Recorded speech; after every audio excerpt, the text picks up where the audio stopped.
Greetings, my fellow freedom lovers and sovereign thinkers. Thank you for tuning in to LL3 Podcast. My name is Craig, transmitting from the beautiful swampy mangroves of South Florida. And today's date is Sunday, April 19th, 2020. Remember, I did a show a few years ago pertaining to this date. A lot of interesting things have occurred, positive and negative. It is actually the anniversary for both the Waco Massacre and Oklahoma City. 2 years apart.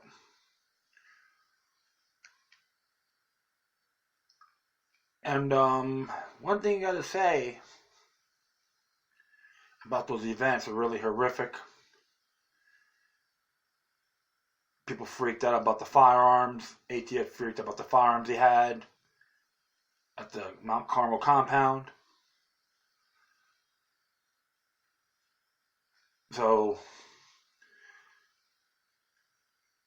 probably we show you that official story that the people committed suicide, which is totally irrelevant and deceptive. All you gotta do is a little homework on it, my friends. You'd be surprised. Of course, Oklahoma City, a lot of innocent people suffered as well. And many folks stated that the rogue elements in the U.S. government are involved. And McNichols and, was it McVeigh? Timothy McVeigh and Nichols? Timothy McVeigh, Terry Nichols were involved. I hope that, it's been a while, but, they could be considered patsies. Yeah, all you gotta do is just do a little homework and observe responsibly from there. Listening to an episode from the late great William Cooper. Got tired of everyone's trying to use the race victims game, and the ADLs trying to accuse him for being anti-Semitic, and people think Israel's so great. He says, "How about just go over there?" And he's right. It's like, oh, tell people, this is how you do it in Israel. So you know what? You move there. You see how much liberty you actually have. All you gotta do is read the basic law. Self-explanatory. So I'm not gonna be talking about those two subjects, Waco and Oklahoma City. However, something like this happened on the 19th in 1775. Battle of Lexington had a real good message about refuse to disarm. And of course, you got Moms and Man Action, March for Our Lives, the Brady Bill, the Brady Bunch, and all those anti-firearms ownership organizations. Oh, nothing more, just like the Redcoats during that time, the tyrants, tyrannical sympathizers, etc. So that'll be one of the things I'll be talking about. There's a few others as well. Venezuela, snitching, and blowback, you can say, that happened in Hillsborough County. We'll talk about that. So first, this came from Mises.org, or Mises. Murray N. Rothberg wrote this. Refusing to disarm. Lexington and Concord. From Conceived in Liberty, Volume 3, Part 69, the shot heard around the world, the final conflict begins. Despite the mounting tension in the South, the main focus of the potential revolutionary conflict was still Massachusetts. The British authorities, ever more attracted to a hardline, were becoming increasingly disenchanted with the timorousness and caution of General Gage, who had actually asked for heavy reinforcements when everyone knew that the scurvy Americans could be routed by a mere show of force from a superb British army. 400 Royal Marines and several new regiments were sent to Gage, but the king, one of the leaders of coercion sentiment, seriously considered removing Gage from command.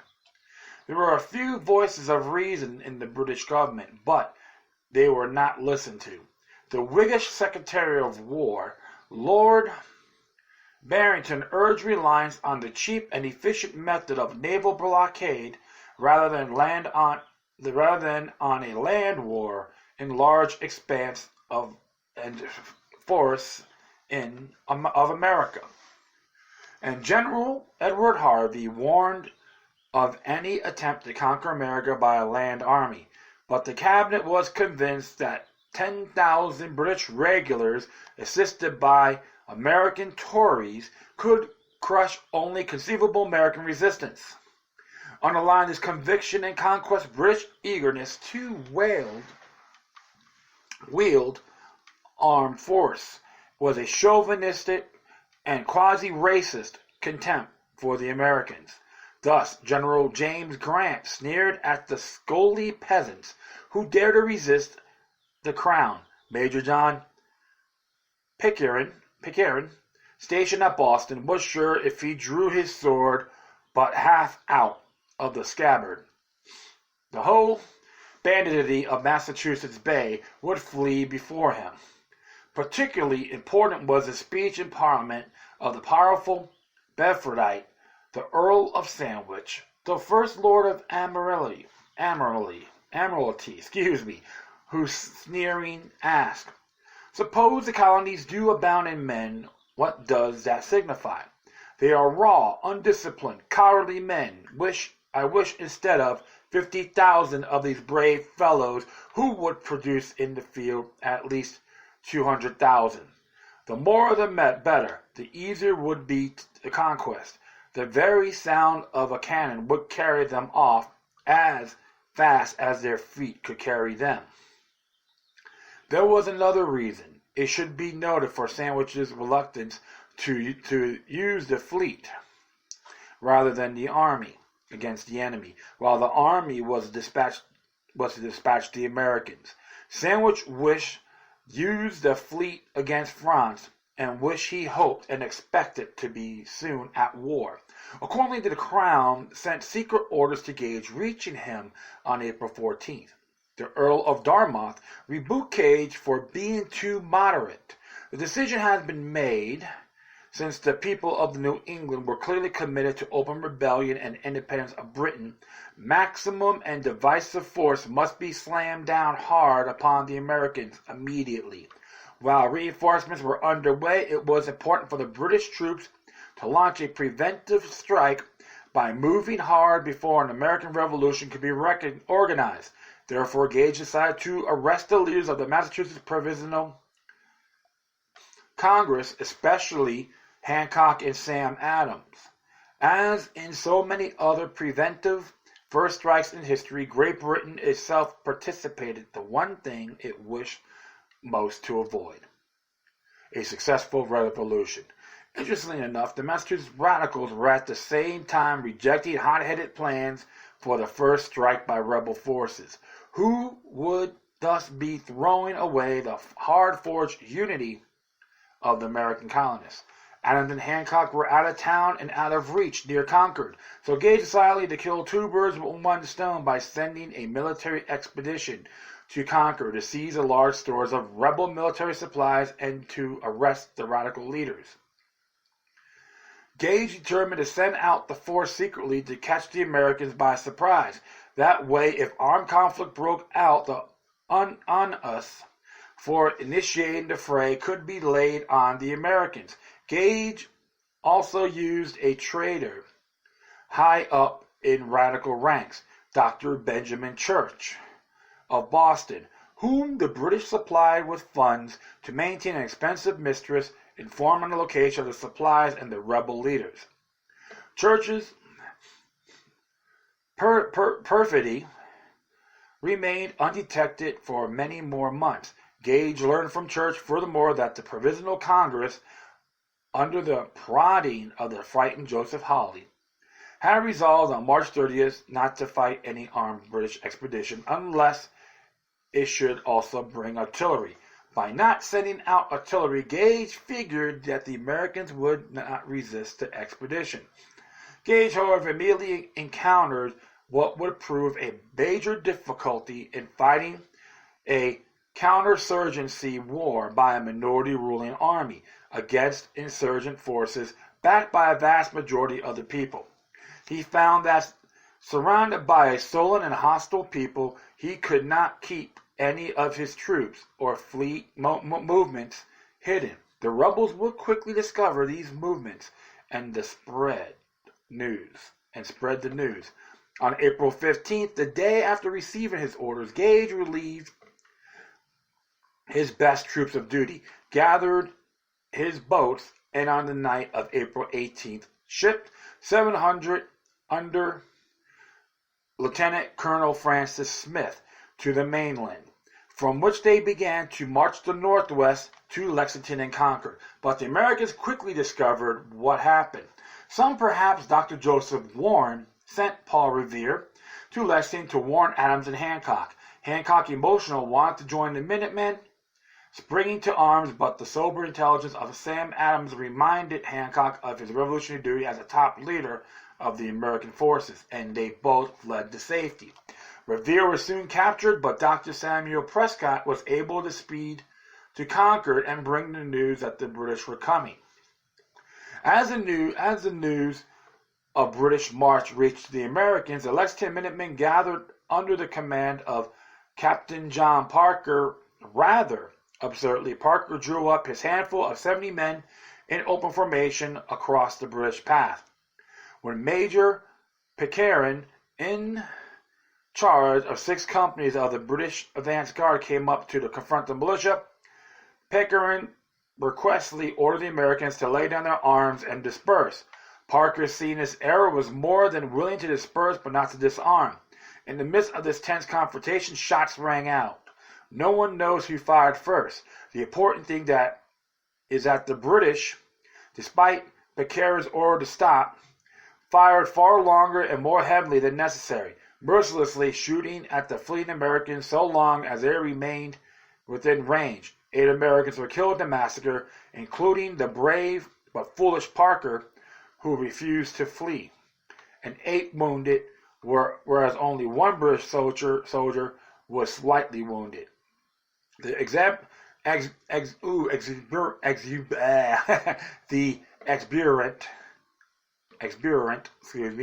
and trigger-happy British troops cheered their victory. But the victory at Lexington would prove pyrrhic indeed. The bloodshed at Lexington made the restraining revolution of Joseph Hawley obsolete. The American Revolution War had begun. Sam Adams, upon hearing the shooting from some distance away, at once realized that the open clash was more significant than who would win the skirmish. Aware that the showdown had at last arrived, Adams exclaimed, "Oh, what a glorious morning is this!" British troops marched happily on to Concord. This time, America did not try to foolhardily open confrontation with the British forces. Instead, an infinite wiser strategy was employed. And first, the part of the military stores were carried off by the Americans. Second, no resistance was offered to the British entry into Concord, thus lulling the troops into a further sense of security. While the British were destroying the remaining stores, 300 to 400 militiamen gathered at the bridge onto Concord and advanced upon the British rear guard. The British shot first, but were forced to retreat across the bridge, having suffered 3 killed and 9 wounded. The despised Americans were beginning to make up for the massacre at Lexington. Heedless on the ominous signs of the gathering storm, Colonel Smith, commanding the expedition, kept his men around Concord for hours before beginning the march back to Boston. That march was to become one of the most famous in the annals of America. Along the way, beginning a mile out of Concord, at Merriam's Corner, the embattled and neighboring farmers and militiamen enjoyed the tactics of guerrilla warfare to devastating effects. Knowing their home terrain intimately, these undisciplined and individualistic Americans subjected to the proud British troops to a continuous withering and overpowering fire from behind trees, walls, and houses. The march back soon became a nightmare of destruction of the buoyant British, their intent victory march, a headlong flight through a gauntlet. Colonel Smith was wounded and Pitcairn unhorsed. The British were saved from decimation only by a relief brigade of 1,200 men under Earl Percy that reached them at Lexington. Still, Americans continued to join the fray and fire at the troops, despite heavy losses imposed by British flanking parties. Despite reinforcements, the Americans might have slaughtered and conquered the British force if A, they had not suffered from shortages of ammunition, B, the British had not swerved into Charlestown and embarked for Boston under the protecting guns of the British fleet, and C, excessive caution had not held the Americans back from a final blow at the troops on the road to Charleston. Even so, the deadly march back to Boston was a glorious victory physically and psychologically. For the Americans, some 15 and 1,800 redcoats, 99 were killed and missing, and 174 wounded. The exultant Americans, who numbered about 4,000 irregular individuals that day, suffered 93 casualties. Insofar as these individuals were led that day, it was by Dr. Joseph Warren and William Heath, appointed by a general by the Massachusetts Provincial Congress. Events could not have gone better for the American cause. Initial aggression and massacre by the arrogant redcoats then turned to utter rout by aroused and angry people of Massachusetts. It was truly a tale for song and story, as Willard Wallace writes. Even now, the significance of Lexington and Concord awakens a response in Americans that goes far beyond the details of the day or the identified of the foe. An unmilitary people, at first overrun by trained might, had eventually risen in their wrath and won a hard but splendid triumph. Above all, Samuel Adams was quick to realize the stirring events of April 19, 1775 touch off a general armed conflict, the American Revolution, in the moral lines of Emerson penned for the 50th anniversary of that day. By the rude bridge that arched the flood, their flag to April's breeze unfurled.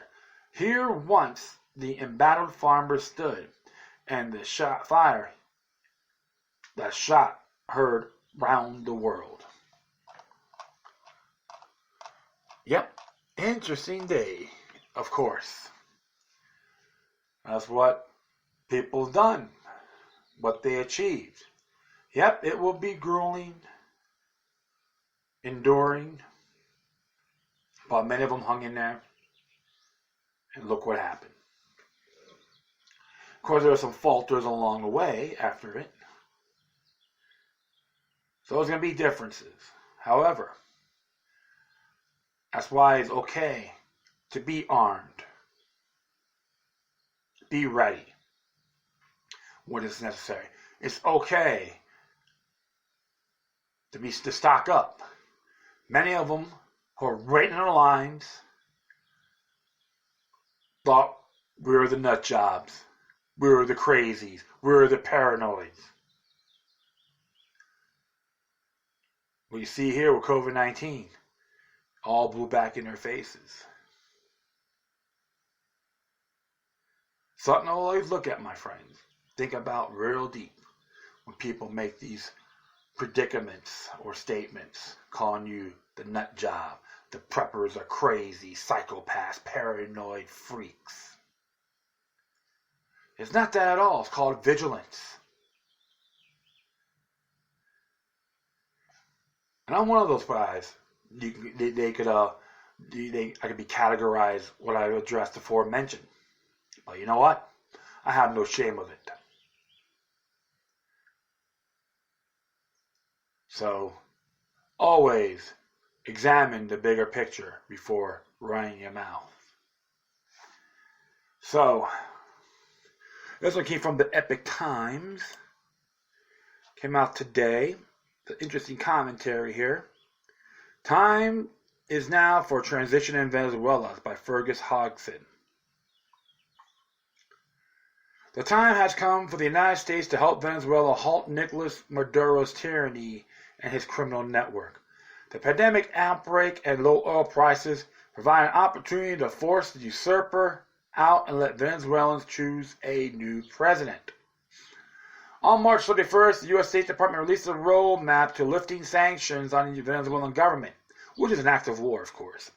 First, the Maduro regime transfers power to the National Assembly. Second, the duly elected legislators can pick an interim executive authority called the Council of State, which convenes fair and free elections. The plan ends with the restoration of the rule of law and the separation of powers after over 20 years of socialism. Well, it's been going on for a long time, folks, when it comes to this nation. Neither Maduro nor the opposition leader Juan Guaido can be part of the Council of the State, are an acceptable compromise. However, the regime must allow the return of National Assembly members under their persecution or exile and release all political prisoners. Russian and Cuban intelligence officers propping up the regime must also return to their countries. The starting point requires the cooperation of both the ruling Socialist Party and the opposition. And Guaido, for his part, has told U.S. Secretary of State Michael Pompeo he would support the plan. Not surprisingly, Maduro's foreign minister Jorge Arreza has rejected it. But the fight is not over. Unlike previous plans, the good news is that major regional players stand behind his White House effort. Colombia and Brazil have voiced their support and vowed to assist during Venezuela's transition. Another backer is Luis Almagro, the Secretary General of the Organization of American States, renowned pro-democracy Latin American leader. He has called other nations to follow his lead. In the best-case scenario, an international coalition could pressure Maduro and his supporters to accept the deal. If that's not enough, the United States has other tools at its disposal. On April 10th, the Trump administration special envoy for Venezuela, Elliot Abrams, warned Maduro the United States would take action regardless. The difference is the White House is willing to be a more aggressive in the case of non-cooperation. The Chavista regime has already gotten a taste of what could follow. On March 26th, the U.S. Justice Department indicted Maduro and Diosdado Cabello, a top ruling leader, on drug trafficking charges. Now there's a price on his head, up to $15 million for information leading to their capture and conviction. From plan to action. The key element of any successful transition is getting support of the National Armed Forces of Venezuela. The White House proposals lift sanctions on FANB officers, appoints one as an advisor to the Council of State, and keeps the military high command during the transition, except for one man. Vladimir Padrino Lopez, Venezuela's defense minister and general-in-chief, too stands accused by the Justice Department of narco-terrorism. In 2016, Maduro put Padrino in charge of the distribution of food, medicine, and social programs, turning him into one of the regime's most powerful figures. Unsurprisingly, Padrino and his family have grown rich. They now own several real estate companies in Venezuela, the United States worth millions, of dollars. Losing support of the Venezuelan armed forces is one of the only ways Maduro will accept going along with the White House plan. A military coalition between Colombia, Brazil, and the United States can muster enough power to persuade the FANB. The fact that the opposition controls 108 out of 167 seats in the National Assembly lends to more credence to the rest of the plan. The lawmakers would appoint new authorities to the National Electoral Council and the Supreme Court of Justice to serve during the transition. They will also pass legislation creating the Council of State and elect 4 of its members. A third factor is the establishment of Truth and Reconciliation Commission, a common feature of the transitional Latin American governments over the last 4 decades. However, several commissions have not delivered on their promises due to weak institutions and cronyism. A new regime in Venezuela should make sure that the commission is independent and has the tools to fulfill its mandates. The commission will be charged of identifying rights violations during a Chavista regime and prosecuting perpetrators. Amnesty International has recommended such commissions also examine the judicial system and propose reforms. Yeah, well, no. Like I said, people know me. I'm pretty critical when it comes to Amnesty International, when it comes to the right for self-defense. They're not really pro-self-defense, pro-firearms ownership friendly, okay? A new opportunity to bargain. Venezuela mired in a health crisis due to shortages of supplies and staff.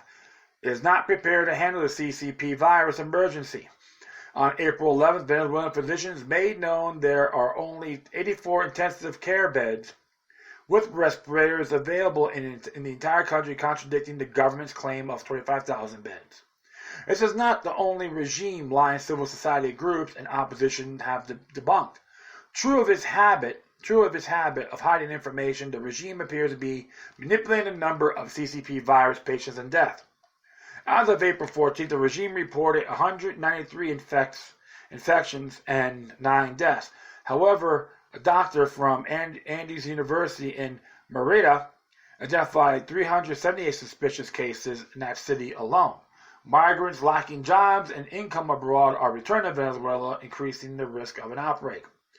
The regime has also claimed Venezuela is testing 25,000 people daily for the CCP virus, but more than 20,000 the United Kingdom is trying to achieve.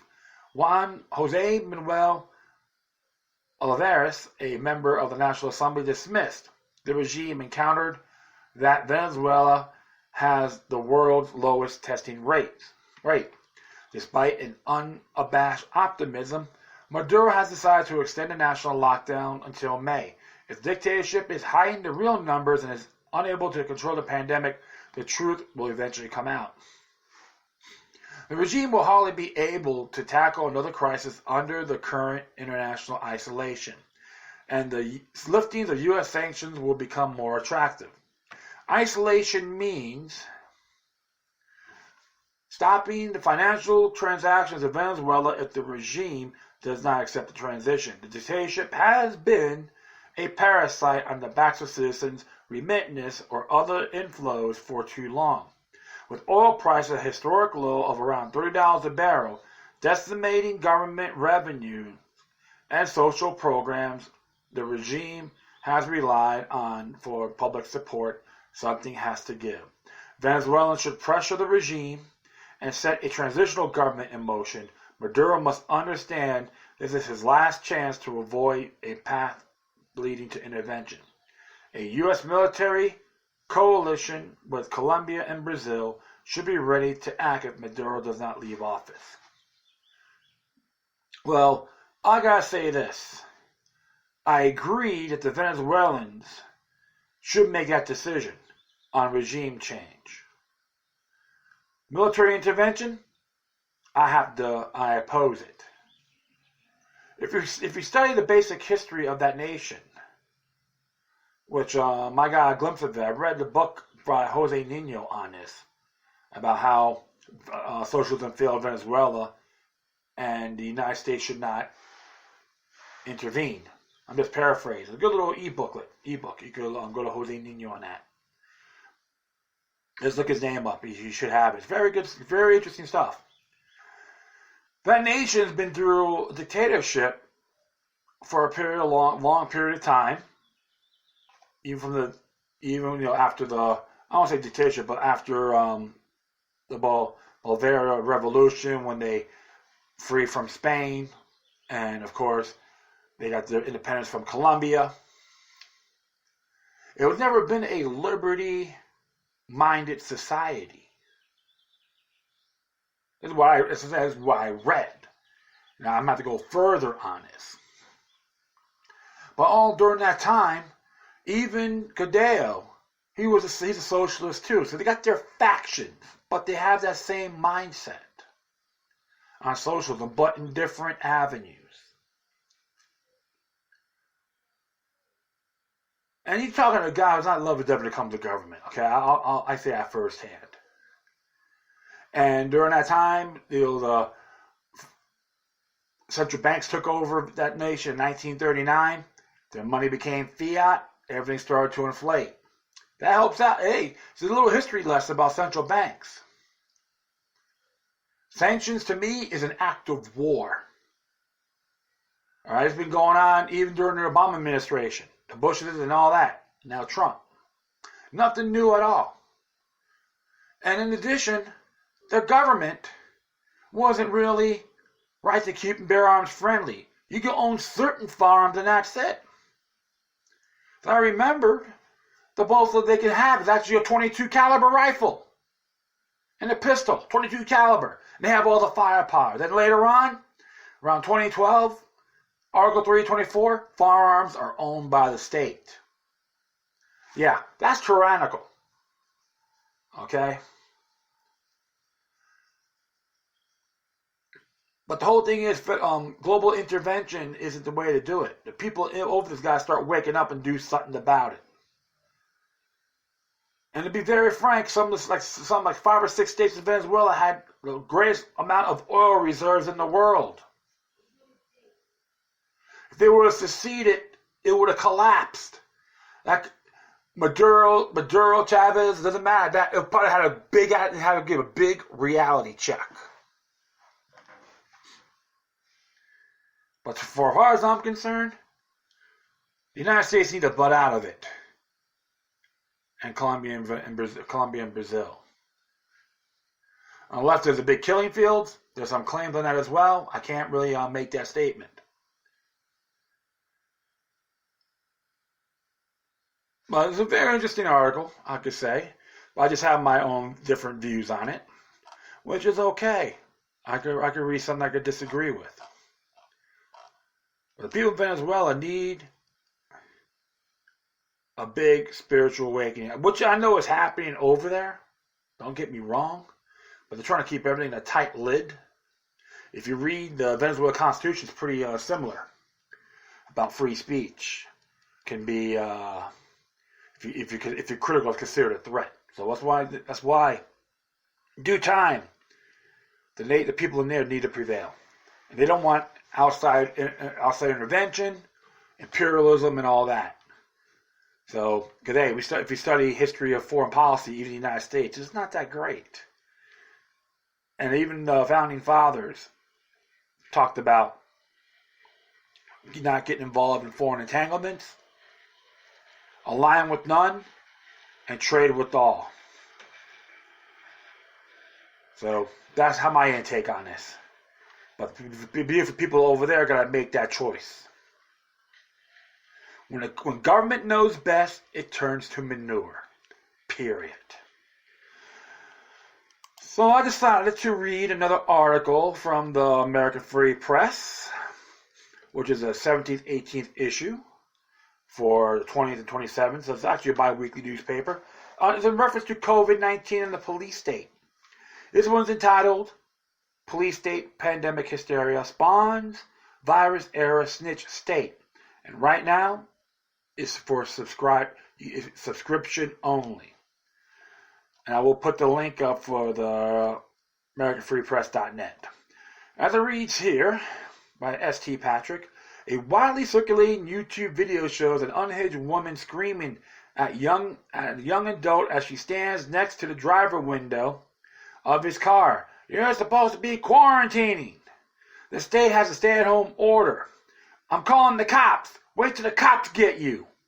If America is starting into a snitch state, as the restrictions on public movement increase, politicians such as Los Angeles Mayor Eric Garcetti are encouraging the trend.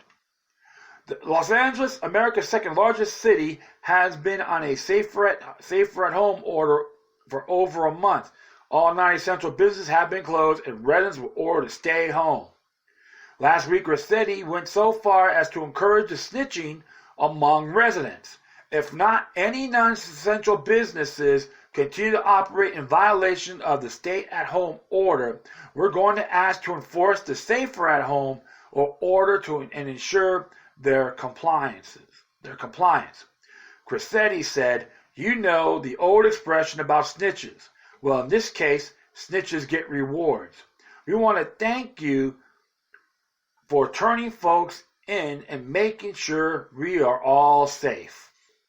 Snitching, therefore, is for the public good. It keeps people safe. The government will continue to say. The world has seen this before and in the not-too-distant past." Buried behind the hottest edge of the Cold War, Iron Curtain was communist-controlled East Germany. The Stasi that feared East German Ministry for State Security was fueled by an enormous network of neighboring spies, employers reporting employees, neighbors reporting neighbors, children reporting classmates, and family members reporting other family members. There were a variety of reasons why countrymen turned on one another, knowing that doing so would mean stricter surveillance and potential punishment from the state. In the end, dutiful East Germans did not believe anyone should receive one iota of freedom more than the state was allowing to them. It was jealousy and insecurity as usual in the situations like these, mixed with a bit of Stockholm Syndrome. The idea is that captives over time identify with and have empathy for their captors. Police in some cities have already started enforcing what are more like the stay-at-home suggestions rather than laws. Calling them orders doesn't add enforcement powers. Until legal enforcement can be attached via legislation, these orders are mere suggestions. Yet in Brighton, Colorado, a former police officer was arrested for playing ball in the park with his 6-year-old daughter. In Morgantown, West Virginia, a woman was arrested for having 10 people at a house party. The governor had restricted gatherings to a maximum of 5 people. New York City Mayor Bill de Blasio had threatened his city residents with fines. Fines will be given if warnings are given and folks are told. If you don't disperse, we're going to start fining you, de Blasio said. So our officers have to be urgent about it. Some who have not dispersed have been fined. Others were arrested and charged with obstructing governmental administration, unlawful assembly, and disorderly conduct. A British tourist was arrested for swimming in a hotel pool.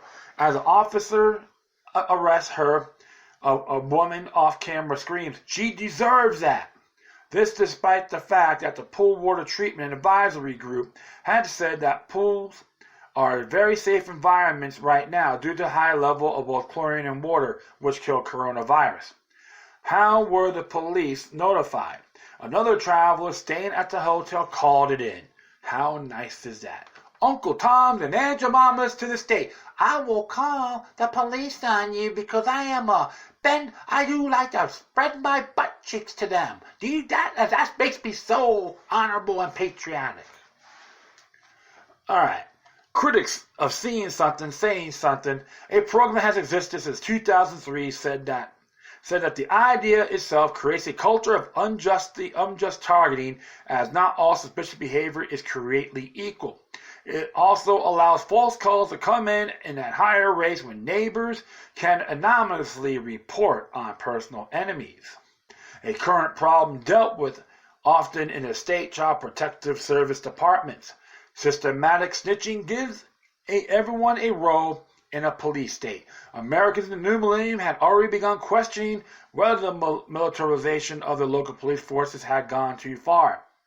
If the push for mass incarceration in the 1980s and 1990s had created an untenable and expensive police state, is what is supposedly one of the world's freest countries Some have even questioned the infringement on the privacy of neighborhood, which programs and homeowner associations.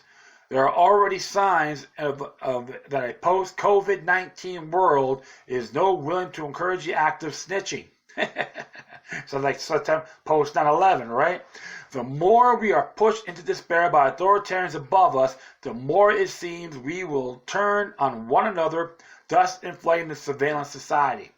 This kind of behavior destroyed morale and prohibited any interpersonal relationships in East Germany from blossoming. America have the time to change course and resist this before the same occurs here. I have to agree with him completely. Snitching is for cowards. Okay? It's for scumbags. Pieces of crap. Communists, Nazi sympathizers. Those are the people you need to call out on.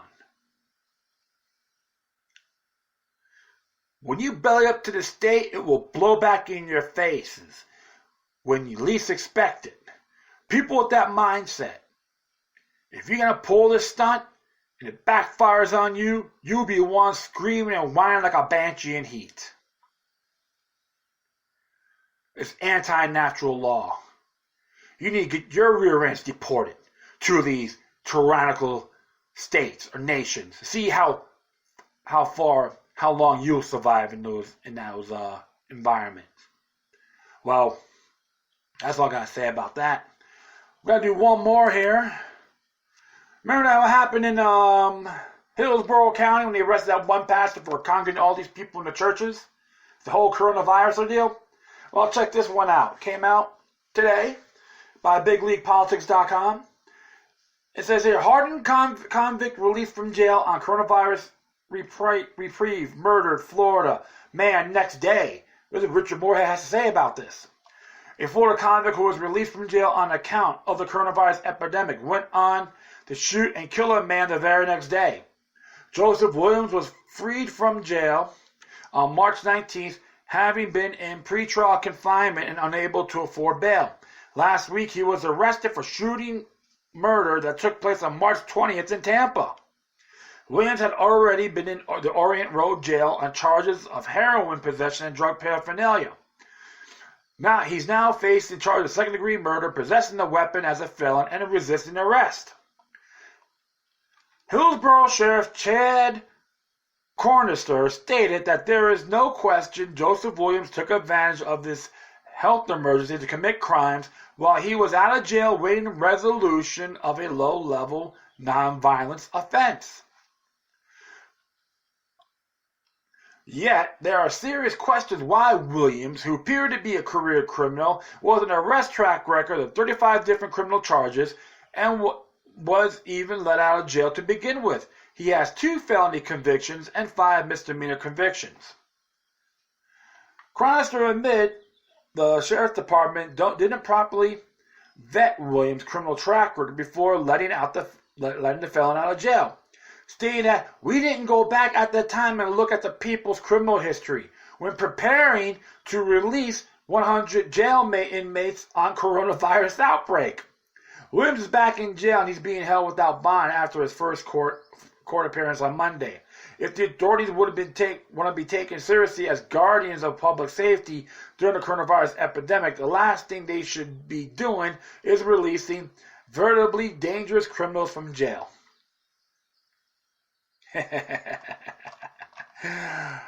Yeah, and they want to arrest a pastor for letting people congregate in his church, and they forget about this.